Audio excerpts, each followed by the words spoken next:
कि पिछले वर्ष राहुल गांधी जी की यात्रा थी, भारत जोड़ो यात्रा, 4,500 किलोमीटर पैदल चले कन्याकुमारी से कश्मीर तक। उस यात्रा का बहुत सकारात्मक प्रभाव पूरे देश में पड़ा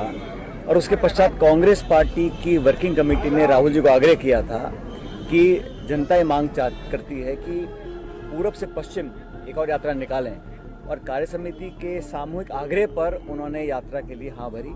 क्योंकि समय कम था इसलिए यात्रा कुछ हिस्सों में पैदल है, कुछ गाड़ियों में है, लेकिन यात्रा का जो उद्देश्य है जिसका उल्लेख अभी जयराम जी ने किया वो बड़ा स्पष्ट है कि देश में पिछले 10 साल में जो हालात निर्मित हुए हैं उसमें असंतोष है, कहीं ना कहीं तनाव पैदा किया गया है, और जो वंचित वर्ग है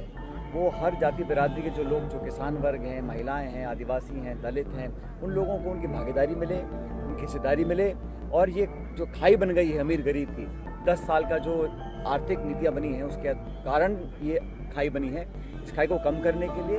दबे कुचले वंचित जिनकी आवाज़ को कोई सुन नहीं रहा, उनकी आवाज़ बनने के लिए राहुल जी निकले हैं इस यात्रा के माध्यम से न्याय दिलाने के लिए। मुझे पूरा विश्वास है कि देश में न सिर्फ कांग्रेस पार्टी लेकिन गैर सामाजिक संगठन हैं, किसान वर्ग है, NGOs हैं, सिविल सोसाइटीज़ है, नौजवान हैं, वो सब यात्रा से जुड़ रहे हैं, अपनी भावना प्रकट कर रहे हैं। लाखों के तादाद में लोग रोज़ राहुल जी से मिलते हैं और मुझे लगता है एक चेतना